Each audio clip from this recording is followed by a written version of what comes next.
Praise the Lord. मेरा नाम महेश है और आज हम परमेश्वर के वचन से सीखेंगे हमें प्रार्थना कैसे करनी है और उपवास कैसे करना है और परमेश्वर से मांगना कैसे है। इन तीन बातों के ऊपर हम मनन करेंगे, बाइबल से सीखेंगे। प्रभु यीशु मसीह ने हमें कैसे सिखाया कि प्रार्थना कैसे करनी है। तो हम मत्ती अध्याय पढ़ेंगे, उसका 6 अध्याय, उसका 5 से लेकर 14 तक।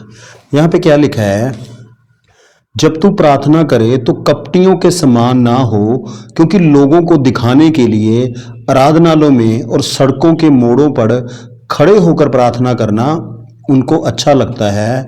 मैं तुमसे सच कहता हूं कि वे अपना प्रतिफल पा चुके हैं।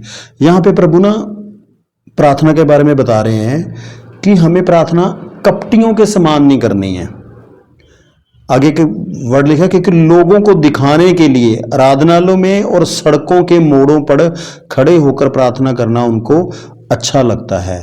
मैं तुमसे सच कहता हूं कि वे अपना प्रतिफल पा चुके।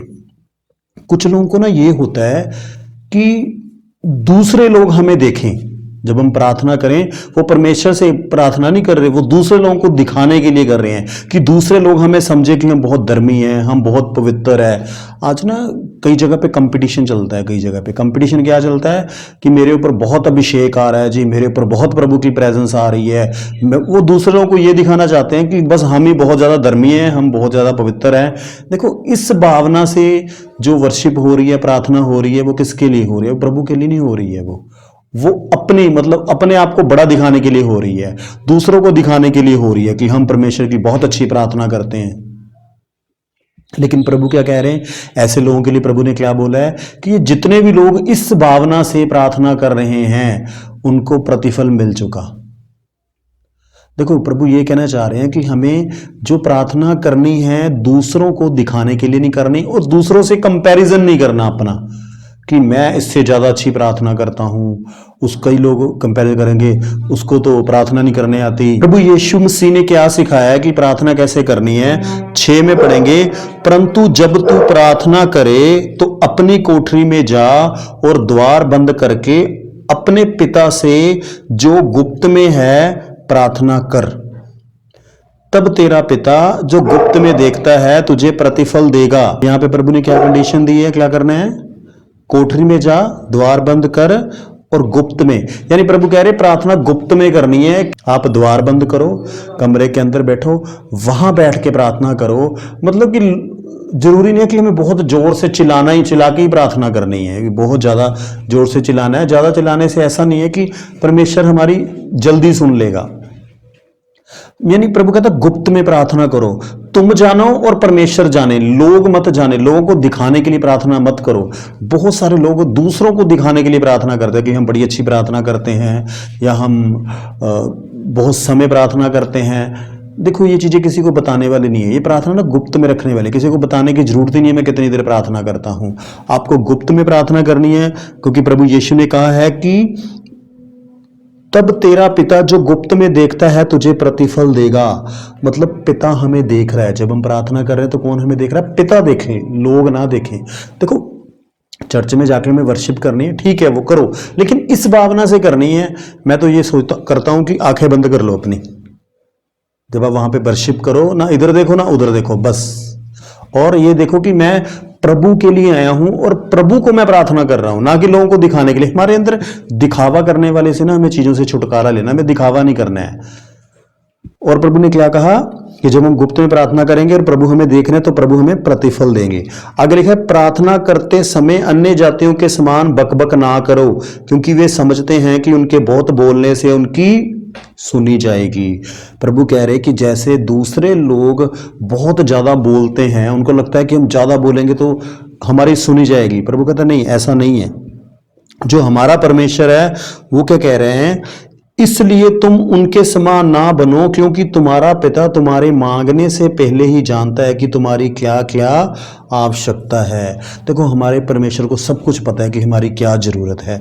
जरूरी नहीं है कि हम बहुत ज्यादा बोलेंगे तो वो हमारी सुनेगा। हम एक लाइन बोलेंगे ना, वो भी प्रभु उसका भी उत्तर देंगे। अगर हम प्रभु यीशु मसीह की प्रार्थनाएं देखें ना, वो बड़ी छोटी प्रार्थना करते थे। वो पहले ही बोल देते थे, पिता आपका धन्यवाद, आपने मेरी दुआ को सुन लिया। देखो, प्रार्थना क्या है? जैसे हम किसी से बात करते हैं वैसे हम परमेश्वर को बोल सकते हैं। अपनी कोई समस्या है वो प्रभु के आगे रख सकते हैं। हमें प्रभु का वचन नहीं समझ आता, उसके लिए प्रभु के आगे रख सकते हैं कि प्रभु मेरी मदद करो, मुझे वचन समझ नहीं आने शुरू हो। आपसे प्रार्थना नहीं होती तो आप प्रभु के आगे रख सकते हैं, प्रभु मुझे ताकत दो ताकि मैं प्रार्थना कर सकूँ, आपके साथ समय व्यतीत कर सकूँ। जहाँ आप ज़्यादा बोलते हैं आप तो प्रभु से प्रार्थना कर सकते हैं, प्रभु मुझे समर्थ दो। छोटी छोटी प्रार्थनाएं परमेश्वर को उससे खुश होते हैं। एक लाइन की प्रार्थना की, प्रभु मेरी मदद करो, मैं कम बोलना शुरू करूं। बाइबल में लिखा है मूर्ख भी चुप रहता तो वो बुद्धिमान गिना जाता है। मतलब कि अगर हमारे अंदर कुछ ऐसी चीजें हैं जो बाइबल के हिसाब से नहीं है, हम उन बातों के लिए भी प्रार्थना कर सकते हैं ताकि हमारा आत्मिक लेवल इंक्रीज हो। आप प्रभु से मांग सकते हैं, प्रभु मुझे अपनी शांति से भरो, प्रभु मुझे आनंद से भरो, प्रभु पवित्र आत्मा के फलों से भरो, पवित्र आत्मा के वरदानों से भरो। ऐसी इन बातों के लिए भी हम प्रार्थना कर सकते हैं। आगे क्या लिखा है जी, अंत तुम इस रीति से प्रार्थना किया करो, हे हमारे पिता तू जो स्वर्ग में है, तेरा नाम पवित्र माना जाए। प्रभु यीशु मसीह ने क्या बोला कि हम परमेश्वर को क्या बोल सकते हैं, पिता बोल के भी हम उसे पुकार सकते हैं। वो हमारा पिता है और हम उसके बच्चे हैं। क्या बोल सकते हैं, हे हमारे पिता। ये अधिकार हमें यीशु मसीह ने दिलाया है पिता कहने का। परमेश्वर को पिता कहने का अधिकार यीशु मसीह ने हमें दिलाया है। हमें यह समझना है कि परमेश्वर हमारा क्या है, पिता है।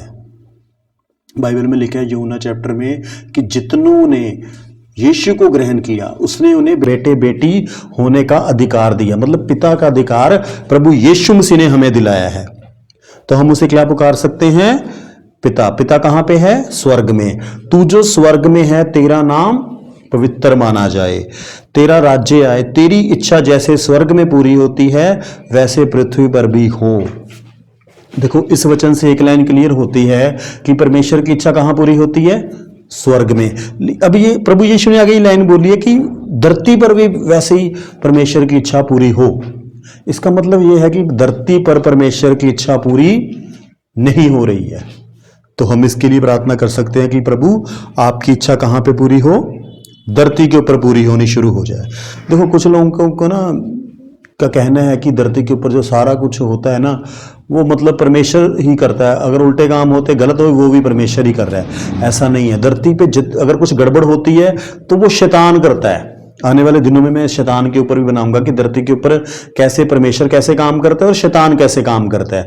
इसके ऊपर हम डिटेल में हम समझ पाएंगे, समझेंगे। क्योंकि बहुत सारे लोगों को ना ज्ञान की कमी है, प्रभु के लोगों को भी है। उनके जीवन में कुछ बुरा हो जाता है ना, उन्हें लगता है कि परमेश्वर ने हमारे जीवन में बुरा कर दिया, जबकि वो जो बुरा होता है उनकी अपनी गलती, वचन तोड़ने की वजह से, वचन का ज्ञान ना होने की वजह से वो वचन तोड़ देते हैं और शैतान उनके जीवन में काम कर जाता है। जब शैतान उनके जीवन में काम कर जाता है वो दोष किसके ऊपर लगाते हैं, परमेश्वर के ऊपर। क्योंकि उन्हें क्या लगता है कि हमारे जीवन में ये जो गड़बड़ हुई है इसमें परमेश्वर का रोल है, जबकि ऐसा नहीं है। परमेश्वर का उसमें रोल नहीं है। परमेश्वर आपके जीवन में मुसीबत नहीं लाता।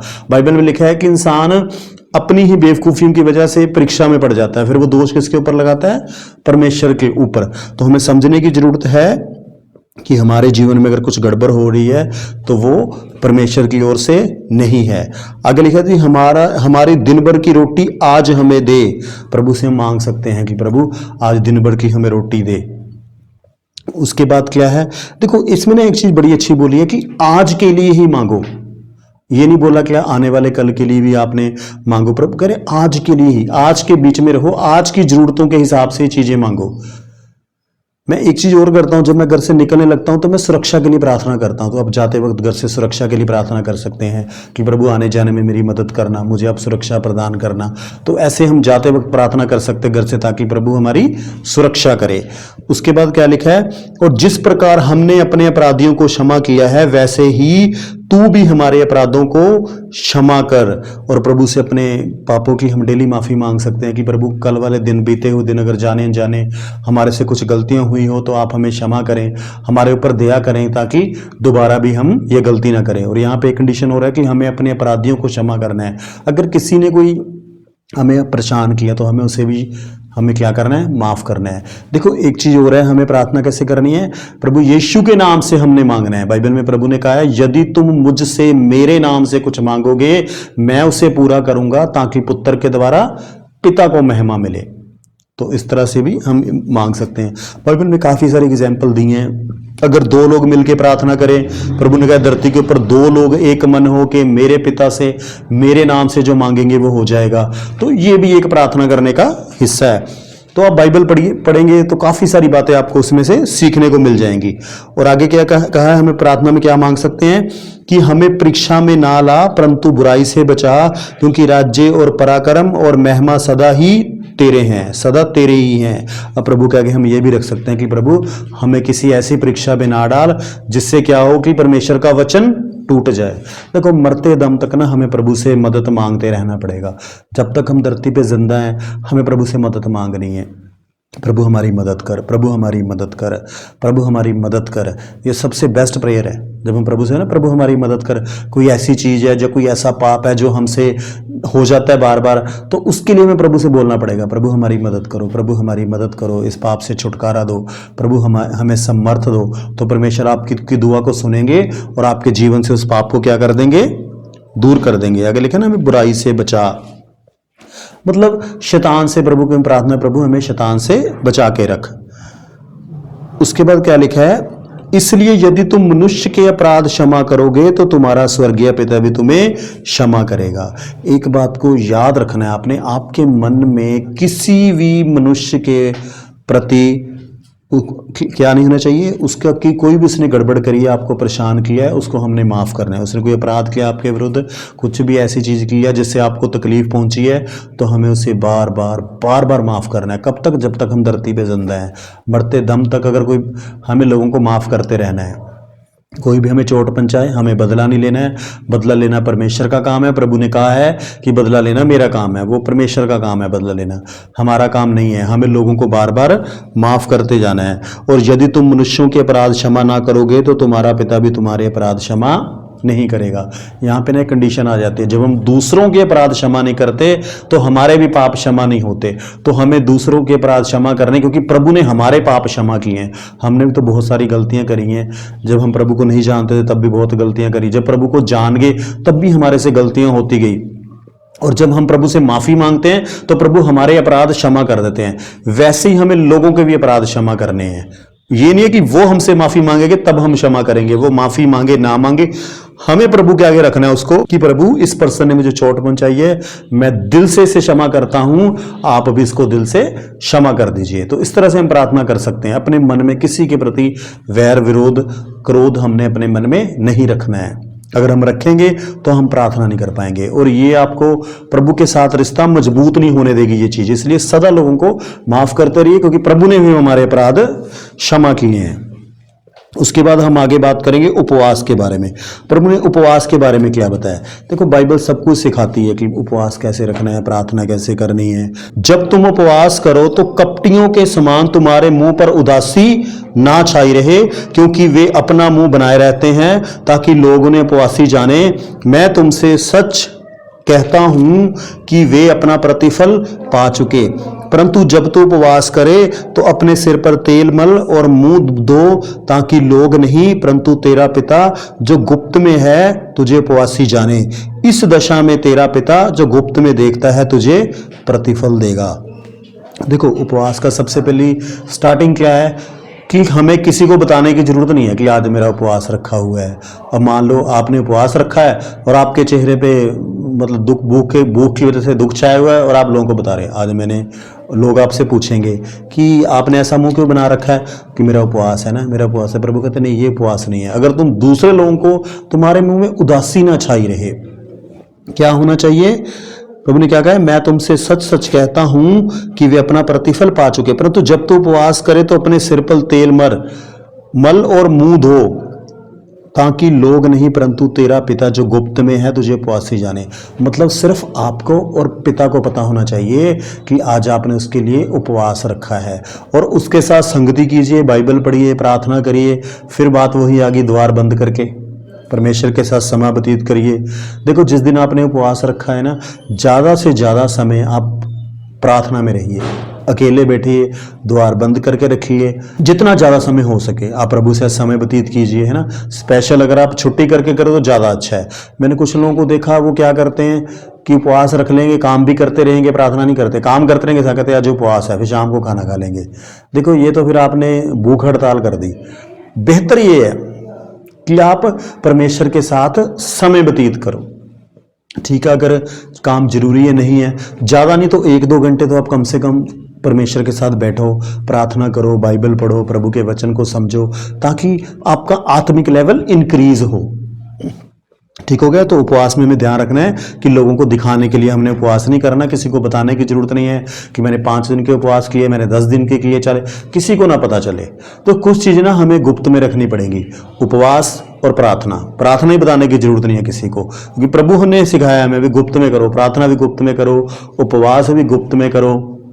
इन चीज़ों का हमें ध्यान रखना है। उसके बाद बात करेंगे मांगने के बारे में। अब मांगने के बारे में प्रभु ने हमें क्या सिखाया है, तो इसी मत्ती के 7वां अध्याय 7 से 12 तक हम देखेंगे। यहाँ पे लिखा है, मांगो तो पाओगे, मांगो तो तुम्हें दिया जाएगा, ढूंढो तो तुम पाओगे, खटखटाओ तो तुम्हारे लिए खोला जाएगा। क्योंकि जो कोई मांगता है उसे मिलता है, और जो ढूंढता है वह पाता है, और खटखटाता है उसके लिए खोला जाएगा। ये शब्द ना प्रभु यीशु मसीह के बोले हुए हैं। प्रभु ने क्या कंडीशन दी है कि हम अगर मांगेंगे तो हमें दिया जाएगा। आगे आगे ढूंढो तो पाओगे, खटखटाओ तुम्हारे लिए खोला जाएगा। देखो यहाँ पे ना मांगने के साथ साथ हमें एक्शन भी लेना पड़ेगा। हम कुछ मांग रहे हैं तो उसके साथ हमें एक्शन भी लेना पड़ेगा, काम भी करना पड़ेगा। मैंने देखा लोग सिर्फ मांगने में लगे रहते हैं, प्रभु ने कुछ अगुवाई करता है, मन में डालता कि ये करो, वो करते नहीं है, फिर कहते हैं हमें ये मिला ही नहीं है। जब आप मांगना शुरू करते हैं ना तो परमेश्वर आपके लिए द्वार खोलता है। मैं एक आपको ना उदाहरण से सिखाता हूँ, एक चीज़ समझाता हूँ तो आपको समझ में आएगा। आज से काफ़ी पुराने समय की बात है। तो मैं ना प्रार्थना कर रहा था कि प्रभु मैं मतलब कुछ काम करना चाहता हूँ, मैं कौन सा काम करूँ। तो ना मेरे अंदर से आवाज़ आई कि कोई बात नहीं, तुझे मंडे को काम मिल जाएगा। मैंने कहा प्रभु कुछ ऐसा काम देना मुझे कि मैं आपकी सेवा भी कर सकूं, मैं अपना काम भी करता रहूं। तो ऐसे करते करते ना मेरी आदत थी, मैं शाम को ना सैर करने जाता था। तो जब सैर करते करते एक दिन क्या हुआ, एक ना मेरा दोस्त मिला, पहचान वाला दोस्त मिला। उसने मुझे पूछा कि महेश तू आजकल क्या कर रहा है। तो मैंने कहा मैं काम की तलाश में हूँ, कुछ सोच रहा हूँ कुछ काम कर लूँ। देखो प्रभु का प्लान, मैं प्रार्थना कर रहा था कि प्रभु मुझे कुछ काम चाहिए। उसने मुझे खुद बोला, कहता मेरे पास एक काम है, तू ऐसे कर, पैसे मैं लगाऊंगा। देखो प्रभु का ग्रेस, मैंने मांग रहा था मैं, उसने कहा पैसे मैं लगाऊंगा, तू ऐसे कर प्रिंटियां काम कर ले, मैं तुझे काम भी सिखा दूंगा। कहता तू ऐसे कर, मंडे सुबह मेरे पास आ जा। तो मैं मंडे सुबह उसके पास गया, उसने मुझे सारी बातें सिखाई कि ऐसे ऐसे काम करना है, ऐसे बिजनेस करना है। तो मैं समझा रहा हूँ जैसे। अब उसके बाद मैंने एक्शन लिया। अब मैं अगर मंडे को नहीं जाता फिर प्रभु बोलता बेटा मैंने तुझे काम तो दिया था, तू गया ही नहीं। तो मैं मंडे को गया उसके पास, मैंने उससे काम सीखा, फिर मैंने उस काम की और नॉलेज ली। यानी परमेश्वर ने तो द्वार खोल दिया मेरे लिए, लेकिन अब उसके बाद मैंने एक्शन भी लिया ना। तो ऐसे जब आप कुछ मांग रहे हो तो आपने एक्शन भी जरूर करना है। सारा काम परमेश्वर ने नहीं करना। परमेश्वर आपके लिए द्वार खोलेगा, लोगों को मिलाएगा, लोगों को आपके पास लेके आएगा। तो आपने उस अपॉर्चुनिटी को पकड़ना है, क्योंकि आप प्रार्थना कर रहे हैं तो प्रभु उस काम कर रहा है। परमेश्वर देखो लोगों के द्वारा ही काम करता है। तो आपने ध्यान रखना है जब आप परमेश्वर से कुछ मांग रहे हैं तो अगर प्रभु कुछ बोल रहा है, एक्शन कह रहे हैं तो उसको करो। अच्छा, फिर उस काम को करने के बाद फिर मैंने उसके बारे में और सीखना शुरू किया, और उसको मैंने इंक्रीज किया और बढ़ाया। तो मैंने उस काम को सीखा भी है। प्रार्थना भी करता रहा मैं प्रभु की मेरे बिजनेस को बढ़ाओ, और साथ साथ में जहां प्रभु मुझे मौका देता था तो वहां पे मैं डट के काम करता था। एक चीज और बताता हूँ, देखो परमेश्वर हमें देने को तैयार है। प्रभु कुछ भी देता है ना, आपको कोई भी बिजनेस मिला, कुछ भी जॉब मिली, एक चीज का ध्यान रखना है। मेरी ये बात आज मैं जो बोलने जा रहा हूँ नोट कर लो, आप इसको याद रखना है। उस काम को कभी कोसना नहीं है, उसकी कभी बुराई नहीं करनी है। प्रभु का धन्यवाद देना है, प्रभु तेरा धन्यवाद तूने हमें ये काम दिया है, प्रभु तेरा धन्यवाद तूने हमें जॉब दे रखी है। बहुत सारे ऐसे लोग हैं जिनके पास जॉब नहीं है, बहुत सारे ऐसे लोग हैं जिनके पास बिजनेस नहीं है। अगर आपका बिजनेस है और वो अच्छा चल रहा है, प्रभु का धन्यवाद करो। कई लोग मैंने देखा है अपने काम को कोसते ही रहते हैं, दोष ही लगाते रहते हैं कि ये काम इतना बुरा है, ये है, वो है। तो हमें कभी भी अपने काम को कोसना नहीं। मैंने देखा है जिस बंदे ने अपनी जॉब को, अपने बॉस को या अपने काम को कोसा है ना, परमेश्वर उससे वो भी छीन लेता है। प्रभु कहता है ये धन्यवाद नहीं करता मेरा, मैंने इसको काम दे रखा है तो इसको धन्यवाद करना चाहिए, ये तो उल्टा कोसता रहता है मुझे। तो फिर आने वाले समय आप देखोगे वो काम आपसे चला जाएगा, वो छूट जाएगा और काम। तो इसलिए इस बात को सदा ही याद रखना है। कोई भी प्रभु की आशीष है ना, छोटी सी भी आशीष है, उसके लिए परमेश्वर का धन्यवाद करो। आपके पास काम है, चाहे आपको थोड़े कम पैसे मिल रहे हैं, कोई बात नहीं प्रभु, आपका धन्यवाद, हमारे पास काम तो है। आप प्रभु से प्रार्थना कर सकते हैं कि प्रभु मुझे कुछ और काम दो, इससे ज़्यादा मुझे सैलरी कुछ ज़्यादा चाहिए, जहाँ प्रभु मैं मेरी इनकम इंक्रीज करो, मुझे आइडिया दो, प्रभु मेरे रास्ता हो। आप प्रार्थना करते रहो, आप देखोगे प्रभु आपके लिए द्वार खोलेगा। तो प्रभु ने कहा मांगो तो तुम्हें दिया जाएगा, ढूंढो तो तुम पाओगे, ढूंढो तो पाओगे, और खटखटाओ तो तुम्हारे लिए खोला जाएगा। यानी कि हमें भी एक्शन करना है, मेहनत करनी है। सर मांगते ही नहीं रहना, मांगने के साथ साथ हमें एक्शन भी करना है, क्योंकि जो कोई मांगता है उसे मिलता है, और जो ढूंढता है वह पाता है, और जो खटखटाता है उसके लिए खोला जाएगा। मैं एक चीज़ ना और थोड़ी सी प्लस करता हूँ आपको, जब आप कुछ मांग रहे हैं ना उसके साथ एक लाइन आप और ऐड कर सकते हैं, प्रभु मैं ये चीज आपसे मांग रहा हूं, मैं चाहता हूं ऐसा हो जाए। अगर आप चाहते हैं तो ऐसा हो जाए प्रभु, अगर आप नहीं चाहते हैं तो ये चीज ना हो सकता कुछ हम ऐसी चीज मांग रहे जो हमारे नुकसान की हो, हम नहीं जानते, प्रभु जानते हैं। मुझे याद है कुछ चीजें ना मुझे लाइफ में नहीं मिली, मैं प्रार्थना करता था प्रभु ये चीज चाहिए, वो चीजें नहीं मिली, लेकिन मैं आज सोचता हूं प्रभु तेरा धन्यवाद, उन्हें मुझे वो चीजें नहीं दी। अगर परमेश्वर मुझे वो चीजें दे देते तो बाद में समझ में आया कि इससे मेरा नुकसान हो जाता। यानी कि हमारा परमेश्वर इतना महान है, सर्वशक्तिमान है, वो हमारी कई दुआएं जानबूझ के नहीं सुनते प्रभु, क्योंकि उसको पता है ये चीज इसकी नुकसान वाली है। अगर कुछ आपने कुछ काम ऐसा शुरू किया, वो आपने स्टार्टिंग करा लेकिन वो नहीं चला, बंद हो गया, इसका मतलब वो प्रभु को पता था कि इन फ्यूचर में इसमें प्रॉब्लम होने वाली है, इसलिए प्रभु ने नहीं दिया। देखो परमेश्वर आज की नहीं सोचते, वो 10-15 साल दूर की सोच के चलते हैं। तो इसलिए जो प्रभु ने आपको दिया है उसका धन्यवाद करो। काम कुछ भी मिला है मन लगा के पूरी मेहनत से करो तो प्रभु आपको और भी काम देंगे। आगे प्रभु ने बोला है कि तुम में से ऐसा कौन मनुष्य है कि यदि उसका पुत्र उससे रोटी मांगे तो वह उसे पत्थर दे, या मछली मांगे तो उसे सांप दे। अंत जब तुम बुरे होकर अपने बच्चों को अच्छी वस्तु देना जानते हो तो तुम्हारा स्वर्गीय पिता अपने मांगने वाले को अच्छी वस्तुएं क्यों ना देगा। देखो यहाँ पे एक बहुत अच्छी प्रभु ने बात बोली कि तुम लोग अपने बच्चे जब तुम्हारे से कुछ मांगते हैं तो माँ बाप क्या करते हैं, उनको लेके देते हैं ना। कुछ माँ बाप तो कर्ज उठा के भी ले देते हैं, कोई बात नहीं बेटा हम तू अपना कर देते हैं ना। प्रभु कहता जब तुम लोग अपने बच्चों को अच्छी वस्तुएं दे सकते हो तो मैं भी तो दूंगा ना। तुम मेरे से मांगोगे तो मैं भी तुम्हें अच्छी वस्तुएं दूंगा। तो हमें परमेश्वर से मांगना है और इस विश्वास के साथ मांगना है कि हम मांगेंगे और हमारा पिता हमें देगा। एक आपको और मांगने का सिस्टम बताता हूं कैसे। देखो एक रजिस्टर लगाओ, जो जो चीजें चाहिए ना आपको आप लिख लो। अगर आप लिख लोगे ना फिर आप भूल नहीं सकते, आपको याद रहेगा। और डेली लगातार आप उसके लिए प्रार्थना करो। डेली नहीं हो पाता हफ्ते में एक दिन कर लो, एक दिन रखो कि डेली हो जाए तो बहुत अच्छी बात है, नहीं तो हफ्ते में एक दिन आप जरूर बैठो और प्रभु के आगे रखो कि प्रभु ये चीज़ें, धन्यवाद प्रभु आपने मुझे ये दे दिया, धन्यवाद प्रभु आपने मुझे ये दे दिया। ऐसे जब आप प्रार्थना करोगे ना, मैंने ये सब बातें की हुई हैं, मैं आपको वो बातें बता रहा हूँ जो मैंने खुद अपनी पर्सनल लाइफ में अप्लाई करी हैं। तो जब मैं ऐसे करके प्रार्थना करता था वो चीज़ें मुझे मिल जाती थी। मैंने ज़्यादातर दूसरे लोगों के लिए बहुत प्रार्थना करी है, लोगों के लिए। तो मेरे कुछ दोस्त बोलते थे कि मुझे ना ये चीज़ें इसके लिए प्रार्थना कर, मैं लिख लेता था, मैं लगातार प्रार्थना करता रहता था। एक आपको छोटी सी उदाहरण देता हूँ। मेरा एक दोस्त है, उसकी ना सिस्टर की शादी नहीं हो रही थी। उसने कहा कि महेश ना मेरी ना सिस्टर है, काफ़ी साल हो गए इसकी शादी नहीं हो रही है, हमें समझ नहीं आ रहा है क्या करें। मैंने कहा कोई बात नहीं, मैं प्रार्थना करूँगा। मैंने उनका नाम लिख लिया। तो मेरे कुछ और पहचान के लोग थे, मैंने उनको भी बोल दिया कि आप ना ऐसे ऐसे मेरा फ्रेंड है, उसकी सिस्टर की शादी नहीं हो रही, तो आप उनके लिए प्रार्थना करना। मैंने रजिस्टर में लिखा था, मैं रोज़ प्रार्थना करने लग गया। मैंने कहा प्रभु आप दया और अनुग्रह करो। बाइबल में लिखा है कि हर एक इंसान के लिए, लड़के के लिए प्रभु ने एक लड़की बना के रखी है और लड़की के लिए एक लड़का बना के रखा है। मैंने कहा प्रभु जो भी लड़का आपने हमारी बहन के लिए बनाया है वहां उसकी शादी हो जाए। मैं ऐसे प्रार्थना करता रहा। आप विश्वास करो कि मतलब 1 महीने के अंदर अंदर उनको लड़का भी मिल गया, महीने में शादी भी हो गई और बहुत अच्छा लड़का मिला सिस्टर को। मतलब जैसा वो चाहती थी उनको वैसा लड़का मिल गया। नहीं तो कितने सालों से वो कर रहे थे, ट्राई कर रहे थे, रिश्ता ही नहीं हो रहा था। लेकिन हमारा परमेश्वर इतना महान है, इतना सर्वशक्तिमान है कि उसने 1 महीने में सारा कुछ कर दिया और महीने बाद उसकी शादी हो गई। यानी प्रभु ने कितना बड़ा चमत्कार कर दिया। तो इस तरह से आप रजिस्टर लगा के परमेश्वर के आगे रख सकते हैं वो बातें और प्रार्थना कर सकते हैं। देखो, दूसरे लोगों के लिए भी प्रार्थना करो, आप अपने लिए भी करो, अपने परिवार के लिए भी करो। अगर जैसे मान लो आप अकेले ही घर में हैं, जो प्रभु को आपने जान लिया है, लेकिन आपके परिवार के या रिश्तेदार के लोगों ने अभी नहीं जाना है, वो जो आपका विरोध कर रहे हैं, तो आप उसके लिए प्रार्थना कर सकते हैं। लिख के रखो, क्या प्रार्थना करनी, डेली करो। प्रभु आपने मुझे बचा लिया है, मेरे परिवार के ऊपर भी दया कर प्रभु, वो भी आपको जाने प्रभु, वो भी आपको मुक्तिदाता स्वीकार करे और स्वर्ग राज्य के अधिकारी बने।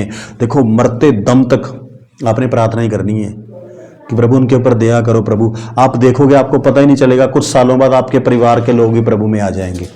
ऐसे मेरे पास बहुत सारे लोगों की ऐसी गवाहियां हैं जिन्होंने अपने परिवार के लिए प्रार्थना करी और परमेश्वर ने चमत्कार किया, और उनके लोग, परमेश्वर ने चमत्कार किया और उन्होंने अपने परिवार को, उनके परिवार के लोग प्रभु में आगे। हमें देखो, सबसे पहले हमारी जो सबसे पहली दुआ ना हमारी यही होनी चाहिए कि हमारे परिवार का एक एक पर्सन बच जाए, वो यीशु को अपना मुक्तिदाता स्वीकार कर ले और स्वर्ग राज्य का अधिकारी बन जाए। कोई भी हमारा परिवार का बंदा नरक में नहीं जाना चाहिए। ये हमारी जिम्मेवारी है, ये हमारी रिस्पॉन्सिबिलिटी है। देखो, बाइबल में लिखा है, धर्मी जन की निरंतर प्रार्थना के प्रभाव से बहुत कुछ हो सकता है। तो जब हम लगातार प्रार्थना करते रहेंगे तो उससे बहुत कुछ हो सकता है। विश्वास से प्रार्थना करिए। बाइबल में प्रभु यीशु ने कहा है, जो तूने मांगा है विश्वास कर लो, वो तुम्हें मिल चुका है। देखो, बाइबल कहती है, जो बातें मनुष्यों के लिए कठिन है वो परमेश्वर के लिए कठिन नहीं है। परमेश्वर असंभव को संभव करने वाला परमेश्वर है। आप कुछ भी मांगिए परमेश्वर से, परमेश्वर आपको देंगे, और विश्वास से मांगिए कि हाँ, मेरा परमेश्वर कर सकता है और मुझे दे सकता है। एक और लाइन पढ़ेंगे, इस कारण जो कुछ तुम चाहते हो कि मनुष्य तुम्हारे साथ करें, तुम भी उनके साथ वैसा ही करो, क्योंकि व्यवस्था और भविष्यवक्ता की शिक्षा यही है। प्रभु कहते हैं कि जैसा हमें लोगों के साथ अच्छा व्यवहार करना है। अगर हम ये चाहते हैं लोग हमसे प्रेम करें, तो हमें भी लोगों से प्रेम करना पड़ेगा। अगर हम लोगों से लड़ाई झगड़ा करेंगे, नफरत करेंगे, तो लोग भी हमारे साथ नफरत करेंगे। अगर हम अपने मन में दूसरों के प्रति विरोध रखेंगे, तो लोग भी रखेंगे। तो हमारी जो जुबान है ना, ये बहुत मीठी होनी चाहिए। इससे हम लोगों को एक रिस्पेक्ट दो, सबको रिस्पेक्ट दो, क्योंकि जो इंसान है वो परमेश्वर के स्वरूप में रचा हुआ है। तो हमें लोगों के साथ एक अच्छा व्यवहार करना है, लोगों को रिस्पेक्ट देनी है, चाहे वो मतलब कोई भी बंदा हो, नीचे से लेके हाई लेवल, सभी लोगों को हमने एक समान हमें क्या करनी है, रिस्पेक्ट देनी है। क्यों देनी है? क्योंकि बाइबल कहती है जो मनुष्य है वो परमेश्वर के स्वरूप में रचा हुआ है जी। तो आज के लिए इतना ही काफ़ी है। प्रभु आपको आशीष दे। प्रभु का बहुत बहुत धन्यवाद।